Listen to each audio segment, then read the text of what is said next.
Viniendo Jesús a la región de Cesarea de Filipo, preguntó a sus discípulos diciendo: ¿Quién dicen los hombres que es el Hijo del Hombre? Ellos dijeron: unos, Juan el Bautista, otros, Elías, y otros, Jeremías, o alguno de los profetas. Él les dijo: ¿y vosotros quién decís que soy yo? Respondiendo Simón Pedro dijo: Tú eres el Cristo, el Hijo del Dios viviente. Entonces le respondió Jesús: Bienaventurado eres, Simón, hijo de Jonás, porque no te lo reveló carne ni sangre, sino mi Padre que está en los cielos. Desde entonces comenzó Jesús a declarar a sus discípulos que le era necesario ir a Jerusalén y padecer mucho de los ancianos, de los principales sacerdotes y de los escribas, y ser muerto, y resucitar al tercer día. Entonces Pedro, tomándolo aparte, comenzó a reconvenirle, diciendo: Señor, ten compasión de ti, en ninguna manera esto te acontezca. Pero él, volviéndose, dijo a Pedro: Quítate de delante de mí, Satanás, me eres tropiezo, porque no pones la mira en las cosas de Dios, sino en las de los hombres. Entonces Jesús dijo a sus discípulos: Si alguno quiere venir en pos de mí, niéguese a sí mismo y tome su cruz y sígame. El tema del día de hoy lo hemos titulado: Me eres tropiezo. Una advertencia del Señor a estar alerta. Una advertencia del Señor a estar alerta. Y dice la palabra del Señor en ese primer versículo que le dimos lectura, que se encontraba nuestro Señor Jesucristo en Jerusalén. Amén. Amén. Pues no, amén, hermanos, se encontraba en Cesarea de Filipos y iba a ir a Jerusalén. Se encontraba en Cesarea de Filipos y entonces él está en medio de su ministerio, ese ministerio de rescatar a las almas afligidas por el pecado y traerlos a su luz admirable. Y entonces les hace una pregunta así como ahorita les voy a estar preguntando yo. Y les pregunta a sus discípulos y les dice: ¿qué dicen? ¿Qué dicen las personas que soy yo? ¿Y qué le contestaron, hermano Efraín? Unos decían que era Elías. Unos decían: es Elías, aquel que nos habían profetizado que iba a regresar. Elías es. Así les parecía a algunos. Otros decían, ¿qué decían? Juan el Bautista. Y otros, Jeremías. Entonces eso quiere decir que para diferentes personas aquel gran hombre solamente era eso, un gran hombre. Para otros era uno de los profetas. Hasta ahí. Y entonces nuestro Señor Jesucristo ahora reduce la pregunta ya no a todas las personas, sino a ellos, a aquellos que son sus discípulos, sus seguidores, aquellos que Él ha estado instruyendo y que lo han estado acompañando durante ya un tiempo, y le dicen: hermano Javier, ¿y ustedes qué piensan de mí? ¿Quién soy yo? ¿Qué respondieron, hermano Javier? Nuestra hermana Claudia le quiere ayudar. Dice que es el Cristo, el Hijo de Dios. Tú eres el Cristo. Tú eres el Cristo, tú eres el Salvador, tú eres el Mesías, aquel que habíamos estado esperando por tanto tiempo, anhelándolo, para que sea nuestro líder, nuestro conquistador, quien nos saque de la esclavitud y de la bota de Roma. ¿Verdad? Entonces nos encontramos en este momento. Y luego posteriormente nuestro Señor Jesucristo dice que a partir de ese momento empezó a anunciarles algo que era necesario. Empezó a decirles: es necesario que yo suba a Jerusalén, que padezca y que sea desechado por los principales líderes del pueblo. Pero no va a quedar ahí, tengo que morir, tengo que entregar mi vida. Y no van a ser personas externas al pueblo de Israel los que me van a matar, van a ser el mismo pueblo. Pero tengan esperanza, porque la cosa no termina ahí, porque voy a resucitar al tercer día. Voy a resucitar al tercer día. Pero entonces dice, empezó a decirles, porque no es que fuera la primera ocasión en que él les comentaba y les decía que iba a morir, pero sí lo había hecho por medio de figuras, por medio de algunas metáforas, de alguna manera estaba encubierto lo que él ya había declarado en algunas otras ocasiones que iba a pasar.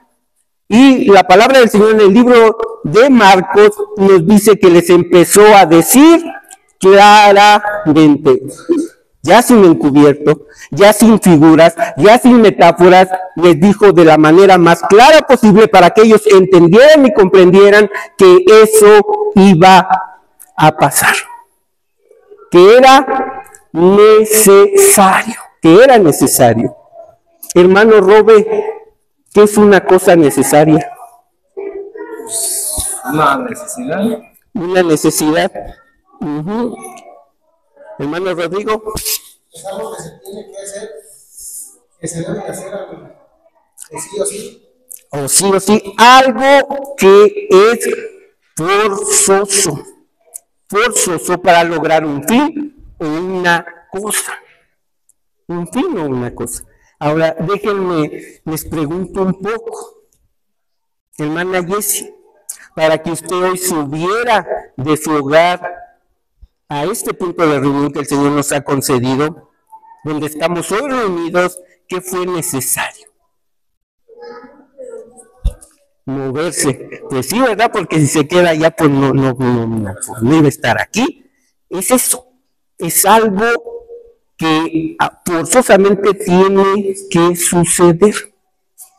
Pues es necesario que nosotros entendamos precisamente lo que es necesario, porque nuestro Señor Jesucristo les estaba comunicando que forzosamente tenía que él ir a Jerusalén. ¿Por qué era que era forzoso que él subiera a Jerusalén? ¿Por qué? Porque iba a morir y resucitar al tercer día. Sí, eso iba a pasar, pero ¿por qué no en otro lado? ¿Por qué no ahí mismo en Cesarea? ¿Por qué no en Galilea? ¿Por qué no en Samaria? ¿Por qué era necesario que él fuera a Jerusalén? Porque así decía la profecía. ¿Y qué más? ¿Pero por qué? Debe de haber una razón del por qué era forzoso que él muriera en Jerusalén. Si ustedes recuerdan, desde que David tomó el trono, trasladó el arca, que es el símbolo de la presencia de Dios, a Jerusalén. Y luego posteriormente su hijo edificó el templo. ¿Y qué se hace en el templo? Sacrificios. Se hacían sacrificios a Jehová. ¿Para qué? Para aplacar la ira de Dios, de la que somos acreedores todo hombre cuando pecamos. Aplacar la ira de Dios. Por lo tanto, nuestro Señor Jesucristo, que como bien lo dijo Juan el Bautista cuando lo miró y dijo, he aquí el Cordero de Dios, el Cordero definitivo, aquel que iba a saciar la ira del Señor, su justa ira, por cuanto somos pecadores. Por lo tanto, tenía que subir y ser sacrificado, para que ahora esa ira fuera derramada sobre él y por las bendiciones del Señor, no en nosotros. No en nosotros. Por eso es que era necesario. Pero luego dice que tenía que padecer. Y sin duda nuestro Señor Jesucristo padeció. y padeció por los principales líderes. Constantemente buscaban su cabeza. Y la palabra del Señor nos dice que querían hacerlo incluso con engaños. Pero no podían matar al Cordero del Señor antes de tiempo. Pero padeció. Y luego, cuando fue el tiempo, nuestro Señor Jesucristo subió a Jerusalén y entonces murió. Murió para que nosotros no muriéramos, para que nosotros tuviéramos vida en vez de muerte. Murió. Pero cuando los discípulos escuchan a nuestro Señor Jesucristo, que entonces Él tenía que padecer y tenía que incluso morir, algo pasó en sus mentes, algo pasó en su interior, algo pasó en su corazón. Y entonces dejaron de escuchar el resto de lo que estaba diciendo el Salvador, de que si iban a padecer, si iba a morir, si iba a sangrar, pero que iba a resucitar, por cuanto la muerte no tenía poder ni dominio en él, porque la muerte y el poder tienen dominio en el pecado y él no era ningún pecador.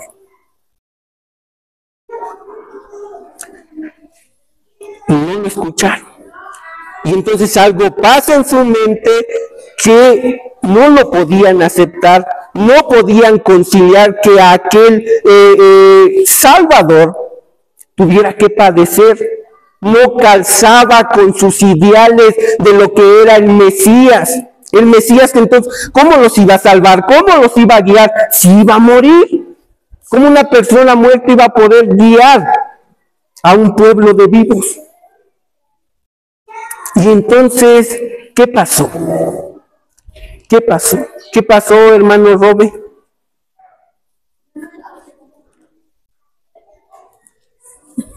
Lo tomó Pedro. ¿Y qué dice? Lo separó aparte. Y empezó, dice la palabra del Señor, a reconvenirle. ¿Qué es reconvenirle? ¿Qué es reconvenirle? Aconsejarle, tratar de convencerlo, pero de una manera exhortativa. Le dice: Señor, ten compasión de ti, ten compasión de ti, ten compasión de ti. Que el Señor no lo permita. De ninguna manera, ten compasión de ti. Hermano Miguel, ¿estuvo bien lo que hizo Pedro? Digo, Pedro había andado con el Salvador ya un tiempo. Era su maestro. Sin duda lo amaba, sin duda lo quería, lo apreciaba y se había acostumbrado a depender de él. Entonces, cuando él escucha que su amigo, que su Salvador, que su ser querido tenía que padecer y morir, y él le dice: Señor, no te acontezca esto, de ninguna manera. Ten compasión de ti. ¿Hizo bien Pedro? Me voy a quedar con lo que dijo, que lo aconsejó según su carne, según sus ideales, sus pensamientos. Señor, ten compasión de ti. Ten compasión de ti, porque lo quería, lo apreciaba. Digo, todos tenemos personas que queremos, que amamos, y que sin lugar a dudas no queremos que les pase nada malo, que atraviesen dolor, tristeza, amargura, porque los queremos. Y nos duele verlos sufrir. Y luego Pedro continúa y le sigue aconsejando y le dice: de ninguna manera esto te acontezca. Entonces sube un poco el tono y entonces ya se pone directamente en oposición. ¿Por qué? ¿Por qué directamente está en oposición? Porque el maestro, el Cristo, le había dicho que era forzosamente necesario. O sea que tenía que suceder. Pero entonces Pedro le dice, no, maestro, no.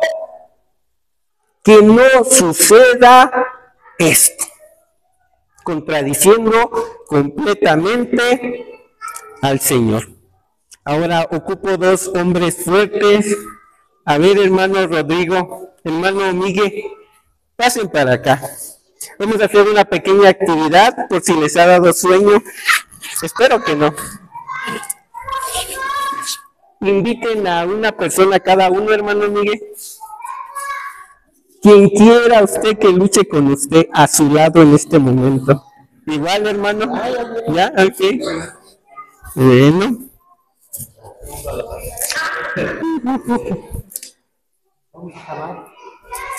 A ver, hermano. Invité, hermanos, porque está algo áspero. Y como quiera, los varones tienen manos más callosas. Hermano, a jalarle, hermano. A ver quién gana. A la de tres. Agárrese bien. Agárrese fuerte. Una, dos, tres. No, hermano, miren, le damos otra oportunidad. Amacícese fuerte. Así como le dijo ahorita a usted al hermano Javi, amacícese. Una, dos, tres.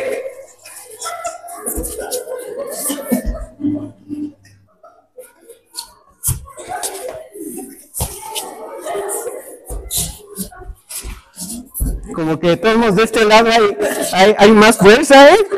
Hasta ahí, hasta ahí. Muy bien, muy bien. ¿Alguien más quiere intentarlo?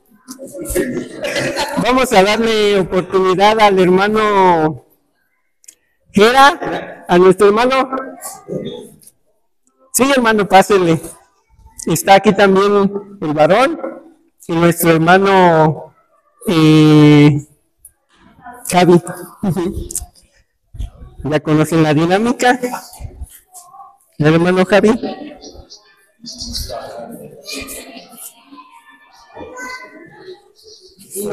Una, dos, tres. Una segunda oportunidad. Una, dos, tres. Muy bien, muy bien. Hasta ahí, hasta ahí. Muy bien. Puede tomar su lugar, hermano.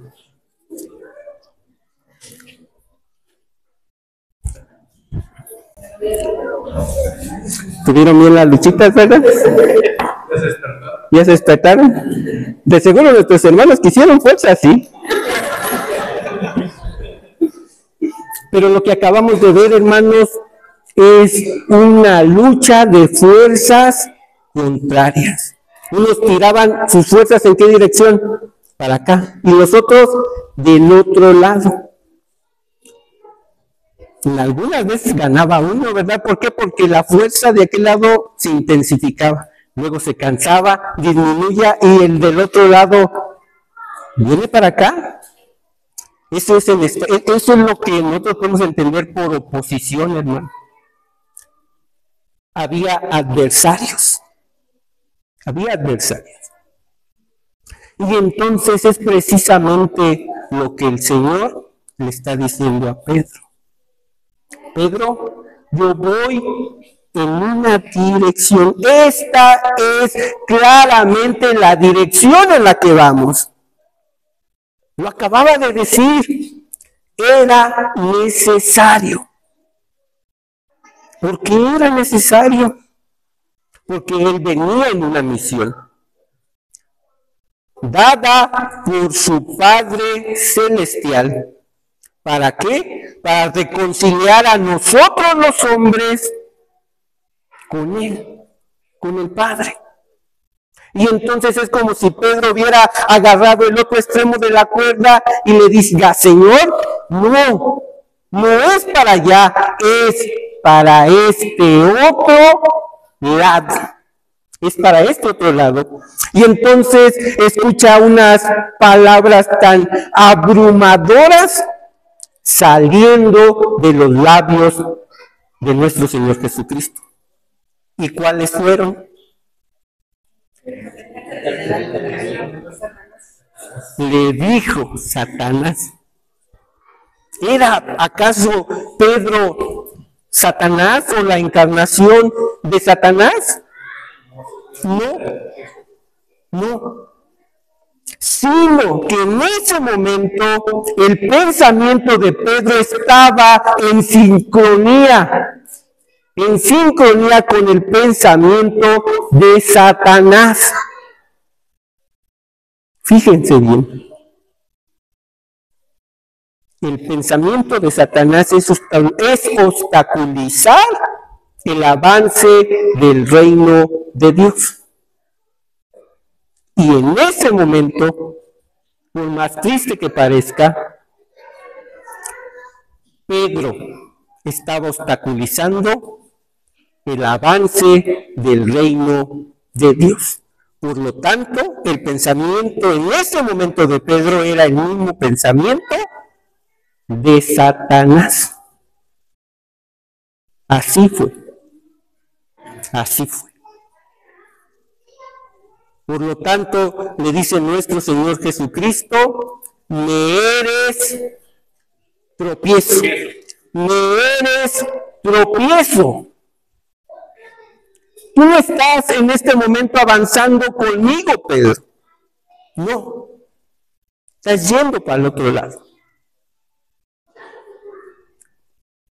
No sé si ustedes recuerdan, pero antes de la muerte de nuestro Señor Jesucristo ya era inminente este hecho. Estaba a pocas horas de suceder. El Señor Jesucristo ora al Padre.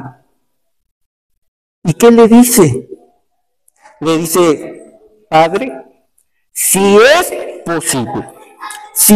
posible, pasa de mí esta copa. Entonces, sin lugar a dudas, eso de que Pedro lo tratara de convencer, le era tropiezo.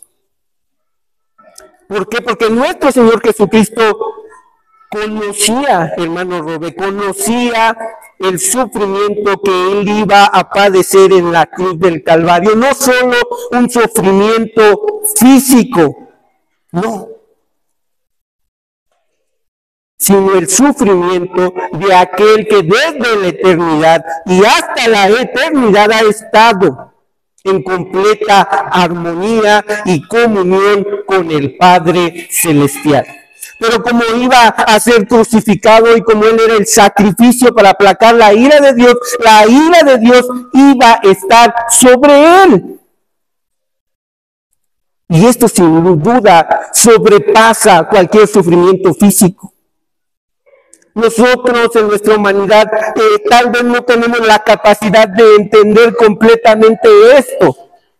Pero déjenme le digo que cuando hemos estado en la presencia del Señor y nuestro corazón ha sido cambiado y ha sido reblandecido, y entonces ahora podemos tener comunión con aquel ser perfecto y santo, y de repente nos descuidamos y fallamos y perdemos esa comunión con el Señor, duele.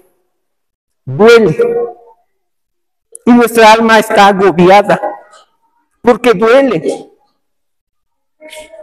Ahora, imagínese vivir una vida de eterna comunión perfecta y de repente ser objeto de la ira de su Padre. Duele, y duele bastante. Por eso nuestro Señor Jesucristo le dice, Padre, si es posible. Pero el Señor nos está dando ahí un modelo. Nos está poniendo el ejemplo. ¿Por qué? Porque muchas veces nuestro corazón, nuestro pensamiento no se alinea con el del Señor. No se alinea. Y entonces anhelamos cosas, buscamos cosas que realmente quiere nuestro corazón. Y el Señor va con el Padre y le dice si es posible. No le dice, dame, no le exige, dame, no, sino con humildad va ante el Padre y le dice si es posible. Por favor, pasa de mí esta copa. Y claro, no fue posible. ¿Por qué? Porque sin su muerte no había perdón para nosotros. No había perdón para nosotros. Ahora, pero nosotros aquí nos queda una enseñanza grande, hermano. Porque la palabra del Señor nos dice que a quien fueron dirigidas estas palabras, si fue a Pedro, pero no solo a Pedro, porque cuando Pedro lo hace a un lado y lo trata de convencer, dice la palabra del Señor que nuestro Señor Jesucristo, volteando, miró a sus discípulos y les dijo, me eres estorbo, le dijo a Pedro, me eres estorbo. Pero ¿por qué volteó también a ver a los discípulos? Porque seguramente el pensamiento de Pedro también estaba en sus discípulos. Solamente que él era el portavoz de todos ellos, su líder, su cabecilla, por así decir. Pero lo que estaba diciendo Pedro reflejaba lo que pensaban y sentían los dos. Los dos. Entonces se está refiriendo el Señor a su pueblo, a su pueblo. Y estimados hermanos, por eso es un llamado a que nosotros estemos alerta. Estemos alerta a no ser piedra de tropiezo para el avance del reino de los cielos. Porque si nosotros analizamos nuestra vida detenidamente, nosotros podemos encontrarnos siendo adversarios del Señor y siendo piedras de tropiezo para que otras personas vengan al conocimiento de la palabra del Señor.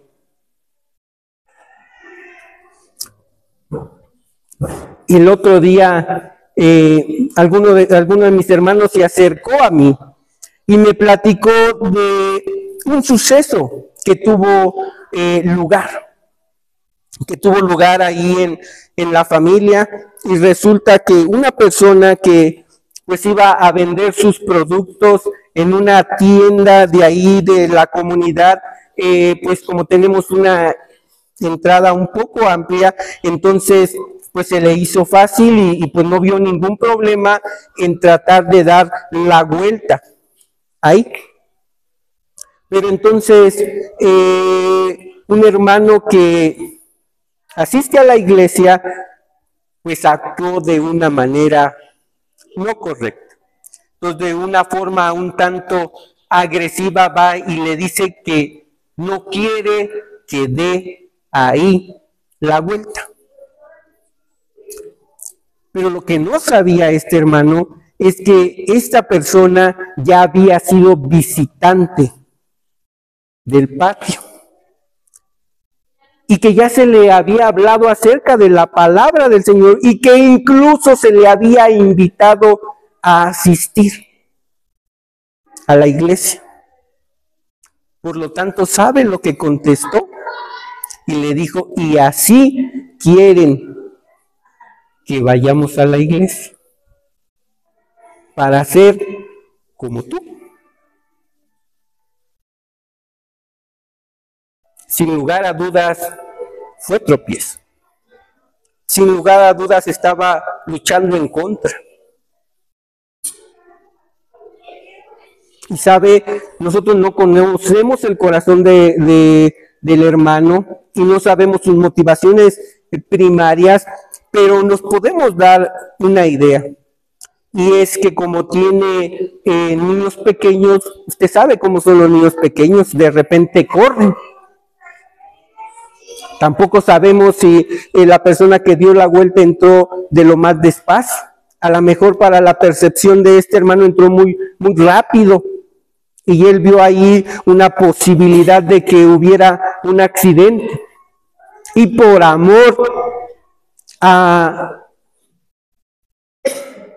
sus familiares, a sus hijos, entonces actuó de esta manera, ¿verdad? Suponiendo, porque no conocemos todos los hechos. Pero el caso aquí, hermanos, es que fue obstáculo por no actuar de la manera correcta. Otra cosa hubiera sido si lo hubiera alcanzado, oye, disculpa, mira, miré que entraste un poco fuerte, mira, no hay ningún problema de que tú des aquí la vuelta, solamente hazlo con la debida precaución porque hay niños pequeños que pues puede haber un accidente. Y a lo mejor no hubiera ningún problema. Pero al igual que Pedro, aunque tal vez fue por amor a nuestro Señor Jesucristo, se estaba convirtiendo él en un obstáculo.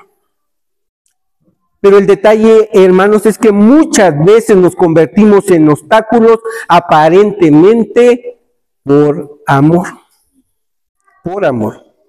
Mire, muchas veces cuando nuestros hijos se portan mal y se han ganado una respectiva disciplina, ¿sabe qué? Muchas veces no la aplicamos, muchas veces no lo hacemos, porque el niño empieza a llorar, porque empieza a armar su escándalo y hacer sus gritos, y entonces, ¿sabe qué? Déjalo así. Mejor hay que nada más platicar con él. No. Y al hacer esto, hermanos, nos estamos convirtiendo en obstáculos para nuestros hijos. Para nuestros hijos. Déjenme les digo una razón más. Cuando nosotros venimos aquí a la iglesia y profesamos delante de nuestros hijos ser cristianos, y luego vamos a nuestra casa, vamos a nuestro hogar y nos comportamos como no cristianos, ¿usted qué cree que va a hacer el niño? Va a comparar, ay, mi papá, mi mamá, y en el templo, ay, Dios te bendiga, hermano, y jijiji, jajaja, y todo bien bonito, ¿y por qué aquí no es igual? ¿Por qué aquí no es igual? Los niños son muy inteligentes y los niños ven todo. El otro día iba en el carro y yo tengo la costumbre de, si me saludan o no, saludar a todo el mundo. A raíz de que mi esposa pues era de un lugar muy conflictivo y mejor saludo a todos, ¿verdad? Aunque no me regresen el saludo. Y así me acostumbré. ¿Y sabe qué? Mi segundo hijo se me acerca y me dice, papá, ¿por qué saludas a todos? ¿Por qué? Los niños están atentos. Y si usted dice ser cristiano y no vive como cristiano, los hijos lo notan. Y sabe que usted va a ser un obstáculo, y no un obstáculo pequeño, va a ser una piedra de tropiezo tan grande como una piedra de molino para que sus hijos sean salvos. ¿Por qué? Porque van a repudiar el evangelio.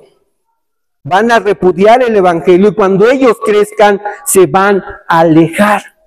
Porque ellos no van a querer ser como sus padres.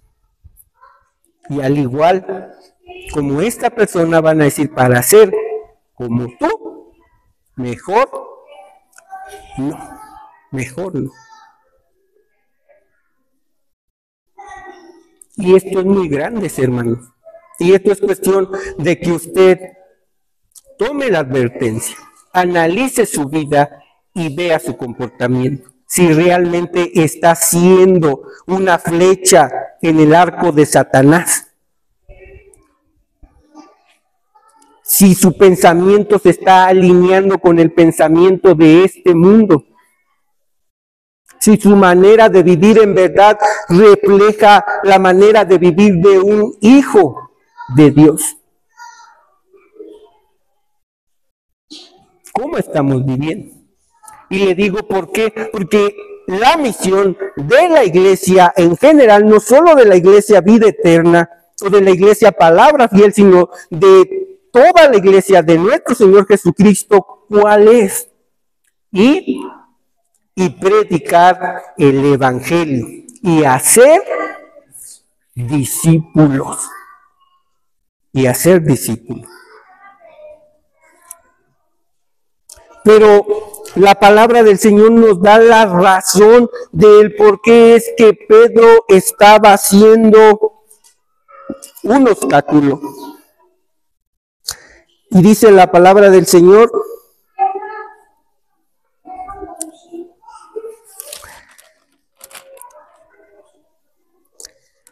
versículo 23, pero él volviéndose dijo a Pedro, quítate delante de mí, Satanás, me eres tropiezo, porque no pones la mira en las cosas de Dios. No pones la mira en las cosas de Dios, sino en la de los hombres. Ese es el por qué Pedro estaba haciendo un adversario al Señor, un obstáculo en ese momento. Porque él, su visión, su pensamiento no estaba en las cosas de Dios. Entonces, hay algo en lo cual nosotros debemos de trabajar, de concentrar nuestros esfuerzos para no convertirnos en piedras de tropiezo para nuestro Señor. ¿Y cuál es ese? No se trata de nosotros, mire, desde que nosotros nacemos, y en la educación, y en la casa, en la escuela, en la calle, en el trabajo, todo nos dice que se trata de nosotros. Entonces tenemos un pensamiento enfocado en nosotros, Pero la palabra del Señor en Colosenses capítulo 3, versículo 1 dice así: si pues habéis resucitado con Cristo, buscad las cosas de arriba, donde está Cristo sentado a la diestra de Dios. Poned la mira en las cosas de arriba y no en las de la tierra. Entonces aquí hay una condición necesaria, una condición forzosa para que nosotros dejemos de poner nuestra mirada en nosotros mismos, en las cosas de este mundo, en las cosas de la tierra, y cambiemos nuestro enfoque al Señor y a las cosas del Señor. Y esa condición necesaria es haber resucitado con Cristo. Sí.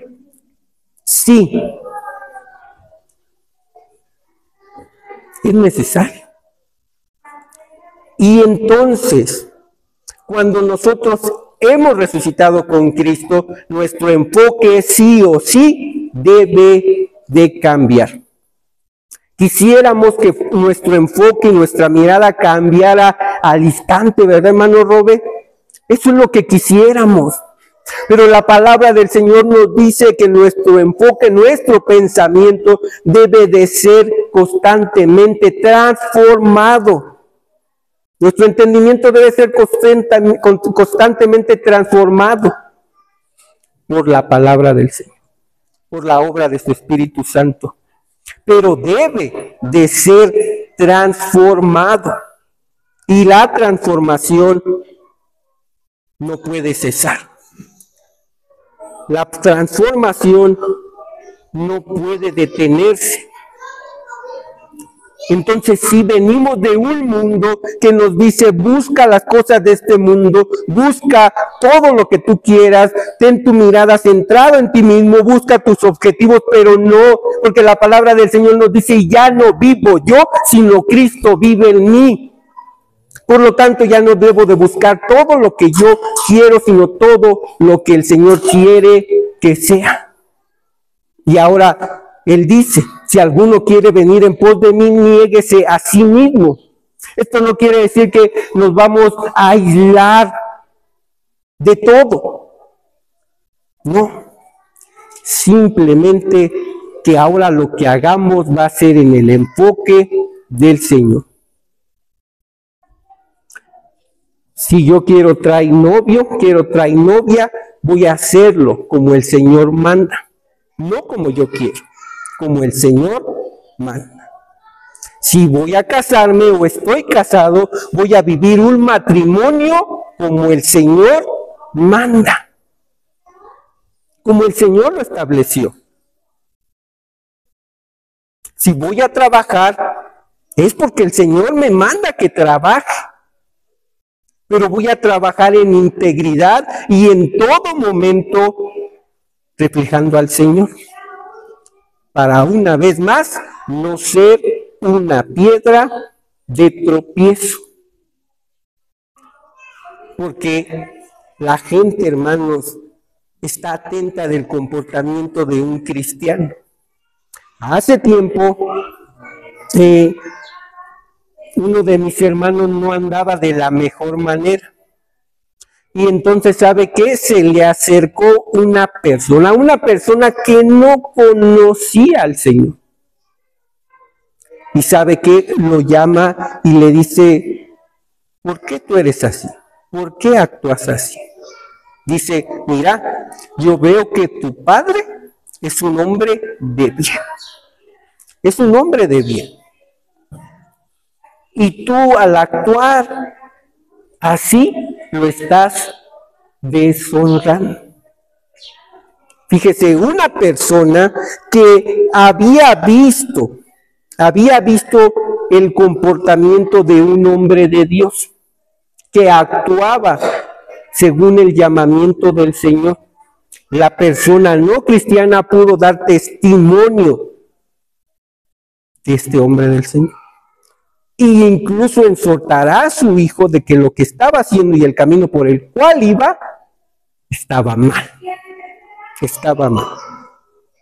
Entonces, nosotros, hermanos, debemos de velar, como posteriormente lo dijo Pedro, velar, porque tienes un adversario, el cual anda como león rugiente buscando a quien devorar.